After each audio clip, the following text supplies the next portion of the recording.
911 callers left on hold, others rerouted, some simply left unanswered. All of that was a reality on May the 16th when that deadly tornado struck the city of St. Louis.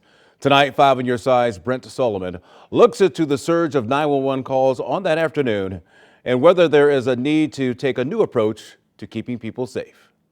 Sometimes when I close my eyes, I see the bricks. A month after May's tornado claimed the life of 74-year-old Patricia Pendleton here at Centennial Christian Church. Everything still feels very surreal. I returned to the scene with DeMarco Davidson.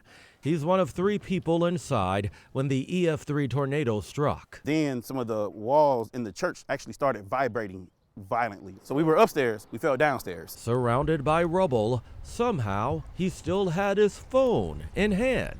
After like spitting, getting debris out my mouth, out my nose, I was like, okay, I need to call 911.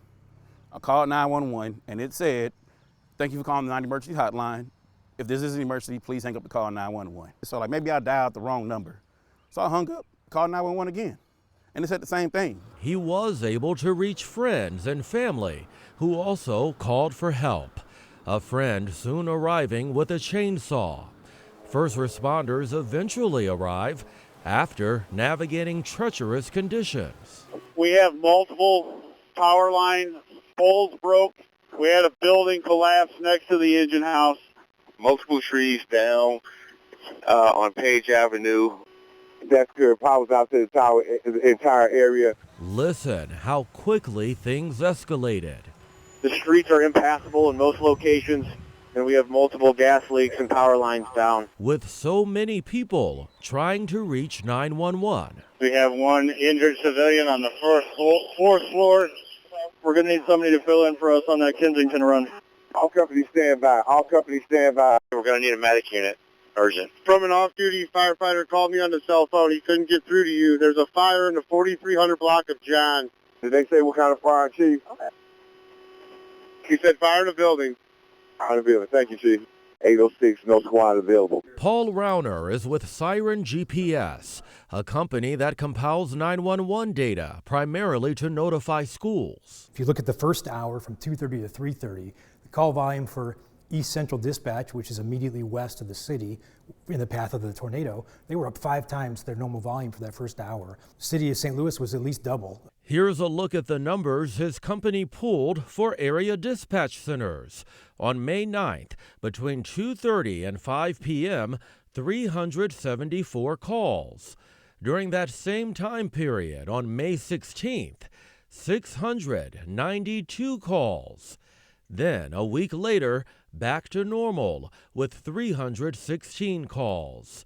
A spokesperson for the city's Office of Public Safety saying in a statement, during a 5-hour time span, the city's 911 system experienced an unprecedented volume of 1,537 emergency calls. As designed, overflow calls were automatically routed to the county's emergency system for additional support. However, due to the storm's trajectory originating in the county and moving into the city, their system was also quickly overwhelmed, resulting in calls being rerouted back to the city. They can't add 5 times the dispatch. They just don't even have the footprint for it. So the calls are going to go somewhere else. Rauner says some municipalities create an even bigger support system. Ladue used to have 1 dispatch operator. They joined another larger dispatch operation that's essentially an agency that's run by a number of municipalities sharing the dispatch. That's probably the trend going forward. The other side of that is that if you had it all centralized, then you're going to get somebody who has no idea what your neighborhood's like when they try to send somebody there. Just recognize that, wait a minute,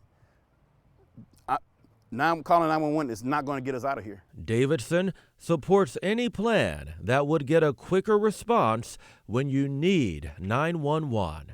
They got to be able to make sure they have a plan to support people if and when emergency strikes, because it will happen. I asked city officials a series of questions. How many dispatchers were working at the time? Are there pay disparities among dispatchers that could contribute to turnover? And will the new state control of police impact 911 operations? All of those questions went unanswered after 2 weeks of trying to get you answers.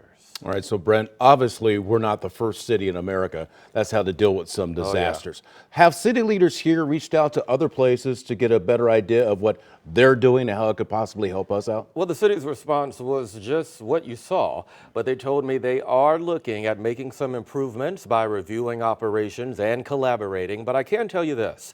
Illinois has a statewide system where all municipalities there, except for Chicago, have consolidated 911 services. So, Illinois State Police controls their 911 system. That's instead of individual cities and counties controlling it. I'll say this, we got to do a better job. Well, we'll see what A happens. lot of people were leaning on that to happen for them and it didn't. Let's So, hope there are answers soon. all right, thank you, Brent. Appreciate it.